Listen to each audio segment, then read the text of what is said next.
요즘 윤석열 정부 들어오고 나서 뭔가 좀 분위기 바뀐 게 있습니까? 거래가 잘 안 되는 편인가요? 거래는 잘 안 되는 게 은행 이자가 금리가 네, 올라가서. 금리가 올라가서 사는 거에 대한 부담들이 있죠. 상환을 해야 되니까 그런 게 좀 어려움이 있죠.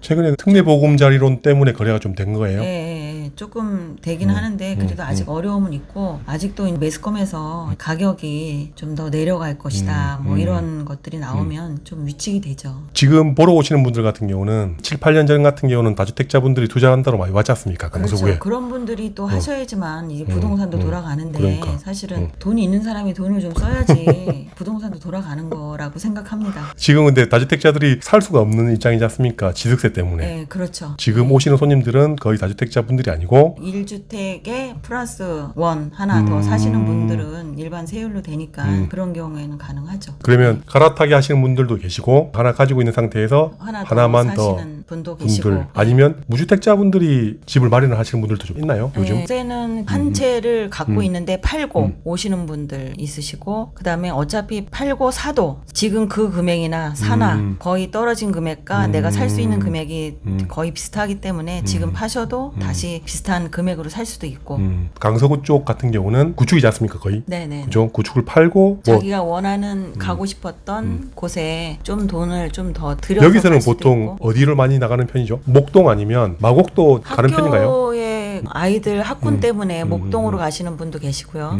뭐 신목이나 학교 보내려고 교육열이 높으신 분들은 목동 아니면 내발산동에 아, 내발산. 그런 학교로 가시는 분들 계시고 아이들 때문에 그 외에는 뭐 직장 따라서 가까운 근처로 이동들 좀 하시는 것 같고 신축 때문에 마곡으로 가시는 분들도 없나요? 좋은 기회에 급매물이 나와서 그쪽으로 이전하시는 분도 계시고 각각 다 생각들이 틀리신 그렇죠. 것 같아요. 다른 지역으로 빌라 같은 경우에는 여기 사시다가도 자기네 고향으로 팔고 가시는 분도 계시고 기회는 이때다 하고 그런 분도 계세요. 다양해요. 강서구 같은 경우는 서울이 약간 외곽이지 않습니까? 예, 강남으로 가시길 원하는 분들 그쵸. 계세요. 기회는 그쵸. 이때다 하고. 그렇죠. 예, 아, 강남 가신 분도 계시고요. 가려고 했는데 주변에서 팔려고 매매를 하려고 보니까 아직 팔지 말아라 하는데 아마 나중에 좀 후회를 하시지 않을까. 기회는 좋은데. 한 방에 강남 가기는 부담스럽다고 하면 마포, 그쵸. 용산, 그렇죠. 목동. 동작구 그렇죠. 그쪽까지 가는 괜찮죠. 편들도 있는 편이고 그죠? 아니면 완전 외곽에 인천 검단 신도시나 김포 쪽이나 물량이 상당히 많지 않습니까? 네, 많죠. 많이 나오죠. 지금 거기는 그냥 주술 수 있죠. 많이 내려갔어요. 신축 같은 경우도 보통 33평 한 5억대 정도 살 수 있지 않습니까? 네, 진짜 많이 내려갔어요. 왜냐면 거기 또 5호선이 어디로 뻗쳐나갈지는 모르겠는데 검단 쪽이냐 김포 지나서 김포의 저렇게. 풍무동에서 그렇죠. 가느냐 지금 김포 풍무역 같은 경우에는 딱 두 칸이잖아요. 그 골드라인. 골드라인 칸이 두 칸밖에 안 되니까 아침에 출퇴근할 때 되게 힘들잖아요. 그런 문제 때문에 어디로 갈지 모르겠어요. 5호선이 아직 설계가 안 나온 걸로 알고 그렇죠. 있거든요. 된다 하더라도 20년 뒤에 될 것 같은데. 그니까 근데 검단도 가보니까 네. 검단으로 가지 않나. 저도 이제 풍무에 하나가 있는데 아, 저 같은 경우는 풍무로 오면 좋겠다 하지만 사호동도 거기 아파트 또 단지가 또 들어와요. 그렇기 때문에 어떻게 될지 모르죠. 그게 발표한 나더라도 가격은 오를 수 있는 거지 않습니까? 지금 줍줍하기에는 너무 좋은 거예요. 진짜 많이 내려갔어요. 그렇죠. 거의 한 1억 5천에서 2억은 그냥 내려간 것 같아요. 그렇죠. 지금 여기 강서구 계신 분들이 거의 다 구축이다 보니까 네, 그쪽으로 많이 가셨어요 예전에. 최근에는 최근에도 좀 가시는 것 같아요. 여기 아파트 사신 분도 고촌 쪽으로도 가셨어요. 큰 평수 얻어가지고 역에서 가까우니까. 그렇죠. 예, 예. 고천 김포골드라인 타고 김포공항에서 바로 또 서울로 어디든지 갈 수 네, 있으니까 네, 네. 한번 나가시면 다시 들어오기 쉽지 않을 것 같은데. 그렇긴 하죠. 공기도 더 좋아요. 서울은 복잡하지만 물론 이제 서울을 진입할 때 조금 어려움은 있는데 시간만 잘 분별해서 나오시면 그렇게 멀지 않아요. 소장님 같은 경우는 강서구를 팔고 네. 마포나 용산으로 가는 가고 타이밍이 싶죠. 외곽으로 나가는 것보다는 제가 손님들 마포, 용산, 뭐 가천 이렇게 매물을 얻어주러 너무 좋은 거예요. 가천도 정말 좋고. 그렇죠. 과천에 최근에 신축 와. 아파트 많이 들어왔지 않습니까? 네, 신축하기 전에 이제 사드렸는데 주공 아파트를 그쵸.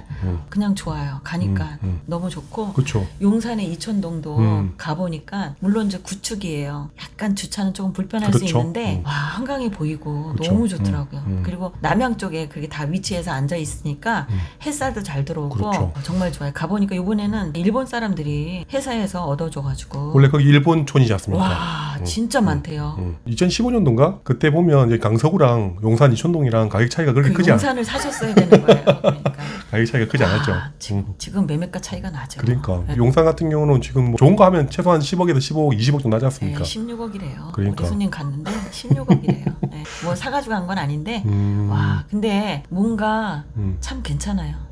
예, 가보니까 마포도 그렇고 용산 괜찮아요. 용산으로 왜 진짜 이사를 안 갔을까 이런 생각을 하죠. 지금이 타이밍이다. 예, 지금 타이밍으로는 괜찮은 것 같아요. 옮겨 가시기에는. 예전에도 그랬다시피 조금 급매물이 나오고 물건들이 좀 금액이 낮아지면 좀 더 낮아지지 그러니까, 않을까 이런 생각을 그러니까. 하잖아요. 근데 이러다가 이제 못 사죠 또. 지금 분위기는 올해 1, 2, 3월 달 특례 보금자리론 이후에 금매들이 좀 많이 소진이 됐지 않습니까? 네, 그렇죠. 소진됐죠. 그래서 지금 금매들 소진되고 최소한 여기도 한 1억, 2억 정도 효과가 올랐나요? 그렇게까지는 안 오른 것 같아요. 팔고자 하는 금액들은 나오지만 선뜻 용기를 내서 사시는 분이 그렇게 많지는 않은 것 같아요. 그 금매는 팔렸대 그보다 이제 효과가 한 1억 정도 나오면 좀 매수하기가 머뭇머뭇한다 그런 그렇죠. 얘기죠. 네, 그렇죠. 추가로 거래량이 많지는 않고 네, 네. 아니면 차라리 여기 강서구보다는 서울에 좀 더 좋은 곳에 금매물 나오면 그걸 사겠다 네. 그런 분들이 많은 그게, 거고. 예, 요번 기회에 강남을 가고 싶다 하시는 분들 계신다니까요. 근데 강서구를 팔고 강남 가기 쉽지 않지 않습니까? 이제 모아놓은 돈들이 있으니까 그런 생각을 하시는 것 같아요. 24평 정도밖에 못 갈 것 그렇죠. 같습니까? 예, 강남 땅을 한번 밟아보자. 그건 것 같아요. 강남은 최소한 7, 8년 전에 샀어야 되는데 그러니까. 그때 10억 초반이었을 그러니까 좀 때 아쉽죠. 마곡에 그러면 회사 입주는 거의 끝난 거지 않습니까? 많이 들어왔고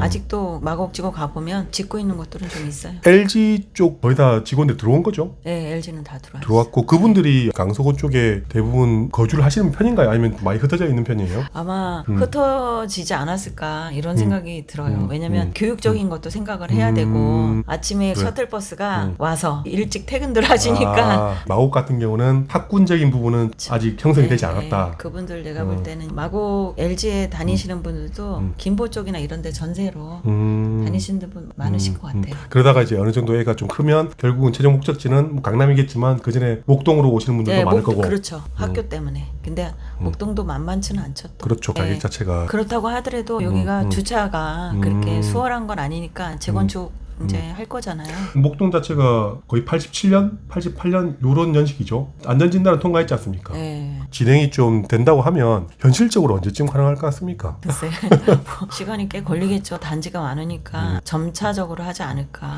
이번 1월달인가 2월달인가 1기 신도시 특별법 발표가 났지 않습니까? 네. 1기 신도시 같은 경우는 연식이 아무리 오래돼도 90년대 초반이지 않습니까? 네. 1기 신도시를 먼저 해야 되느냐, 서울의 목동 아니면 상계, 주공 이런 것들이 거의 88년식 이런데 얘네들을 먼저 해야 되느냐. 물론 1기 신도시는 경기도고 여기 서울이지만 그건 좀 다르겠죠 아무래도. 그쵸. 여기 주차난이 너무 심해서 목동은 할 수밖에 없어요. 그렇죠. 당장 동시에 하기엔 그렇지만 그렇죠. 한 단지씩 하나씩 하나씩 이렇게 이 단지에 있는 사람들을 수용할 수 있는 주변에 그런 아파트가 없잖아요. 철거하기 전에 이주를 한다고 그러면 강서구 전반적으로도 전세 자체가 좀 많이 그렇죠. 좀 수요가 있겠네요. 네. 그죠? 예, 있죠.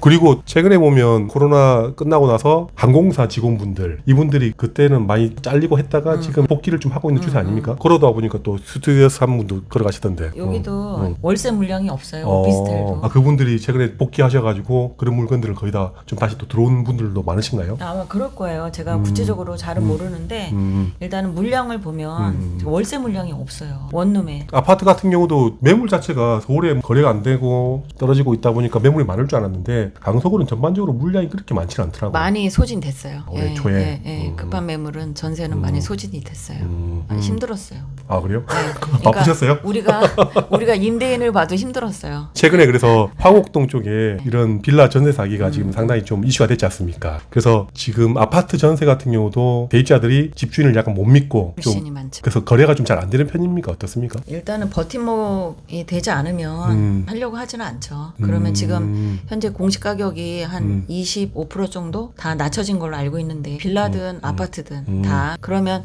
그 금액에서 만약에 KB 시세가 없을 때는 공시 가격의 140% 곱하기 90%면 그렇죠. 그렇게 해야 되면 그 금액에 맞춰서 전세를 빼려고 하면 주인들이 토해낼 돈이 많아요. 그렇죠. 그런 거로 봐서는 전세를 빼기가 참 어렵죠. 주인이 돈이 있지 않고서는 그렇죠. 예, 빼기가 어려운 상황이에요. 그래서 이제 손님들 문의가 오면 이 물건이 버팀목이 됩니까? 안 됩니까를 먼저 물어봐요.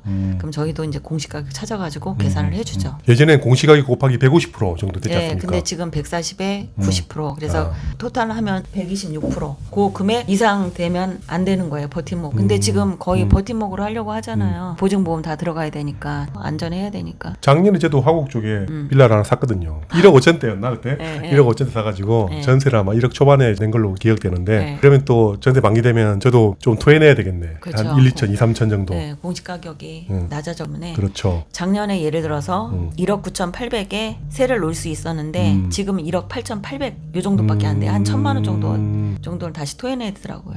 아까 계산을 해보니까 다른 물건 빌라 매매가는 그렇게 안 올랐죠? 안 올랐어요. 지금 빌라 그 그쵸. 사건 때문에 그렇죠. 빌라에 대한 생각들이 다 부정적이에요. 매수 자체도 없을 거고 매수도 없죠. 전세도 기피하고. 네, 만약에 매수가 있다고 한다면 급매물이 나와서 자기가 살 집인가 이런 생각을 하겠죠. 아니면 대주자들은 어쨌든 살긴 살아야 되지 않습니까? 어디든지. 그렇죠, 그렇죠. 근데 빌라를 지금 들어가기 겁이 나. 네. 그래서 이 근처 강서구 쪽에 좀 저렴한 아파트로 차라리 빌라 말고 아파트로 전세를 가자. 혹시 이런 분들도 있습니까? 아파트는 금액대가 다르기 때문에 그렇게 찾는 분들도 계시겠죠. 근데 금액이 맞춰야 되는데 일단은 전세자금 대출을 많이 내려고 하진 않죠. 지금 금리가 세기 때문에. 그래서 이거 빌라왕 때문에 빌라 사기 전세 사기 때문에 아파트로 찾는 분들은 또 그렇게 많지도 않다. 네, 그렇게 많지는 않죠. 전반적으로 강서구 같은 경우도 아파트도 전세 가격이 작년 대비해서 한 1억, 2억은 다 하락을 한 거지 않습니까? 네, 하락했죠. 5억 6천에 나갔던 게 4억의 전세가가 나가니까 기본적으로 1억 6천 정도. 그러니까 역전세 네. 최소한 1억에서 2억 정도 낮지 않습니까? 네, 여기 그 한강 자이 같은 경우에는 저희 손님이 8억 2천인가 전세를 2년 전에 했는데 요번에 6억 5천인가 6억에 아마 나가지 않았나 싶어요. 그분은 그럼 어떻게 합니까? 그분은 대출을 만땅 받으셔가지고 일단은 대출을 받고 내보내고 지금 아마 전세가 나갔는지 월세가 나갔는지 그건 확실하지 않은데 하여튼 그러셨어요. 다주택자분들이 지금 상당히 많지 않습니까? 많죠. 그래서 그때 그분들 보면 2020년도인가 21년도에 전세를 아마 좀 많이 올려받았을 거거든. 그러니까 심각해요. 그러니까 올려받으신 분들은 지금 2년 뒤에 100% 1억 2억 다 토해내야 되거든. 그죠? 임대사업자는 보증보험을 들어줘야 되잖아요. 근데 이제 어느 가격이 딱 되지 않으면 보증보험 자체가 안 들어지면 안 되거든요. 그러니까 문제가 많죠. 많이 지금 토해내. 다주택자들 크게 문제 있는 분들은 당장은 안 보이고 다 어떻게든 버티고 있는 거죠. 글쎄요. 모르겠어요. 저는 그때 원래 제가 갖고 있는 집을 그때 세입자 내보내고 한 1억 5천 올려받으려고 했지 않습니까? 내가 올려받았으면 큰일 날 뻔했어. 차라리 저는 다행이라고 생각합니다. 그래서 한 5천 6천쯤 올려받은 거지 않습니까? 지금 이런 분위기에. 저도 이제 나머지는 다 정리가 됐고 이제 하나만 이제 만기 들어오는 거 그것만 이제 정리를 하면 될 것 어디 같아요. 있는 겁니까? 거기도 그럼 전세를 많이 올려받았다가 유적전세 난 거예요? 그렇죠. 얼마 정도 토해내야 지금 됩니까? 보니까 많이 토해내야 돼. 2억 정도 토해내야 될 것 같아요. 거기는 또 검단 신도시 바로 옆이다 보니까 네, 지금 네, 전세가 엄청 그렇죠. 떨어지고 있지 않습니까? 네. 근데 이제 위치는 좋은데 어떻게 될지 모르겠죠. 검단 같은 경우가 지금 33평 전세가 2억 초반? 지금 그 정도 하지 않습니까? 맨 처음에는 이제 분양해서 물량들이 많이 쏟아지니까 그때 전세 되게 싸게 들어간 것 같아요. 그러니까. 근데 지금 거의 다 입주했을 거예요 아마. 그러면 김포도 힘들고 올해까지 인천에 물량이 엄청나게 많다 보니까 서구 검단 신도시도 마찬가지고 왜 청라도 지금 거래도 안 되고 난리 났더라고요. 강서구는 어쨌든 지금은 엄청나게 큰 타격은 없다. 그 외곽 물량 때문에 영향을 미치는 건 없다. 오늘 짧게 간단하게 이제 인터뷰해봤는데 아, 예, 당황스럽네요. 갑작스럽게. 감사합니다. 네, 다음에 또 감사합니다. 자주 오는 걸로 하겠습니다. 네, 감사합니다.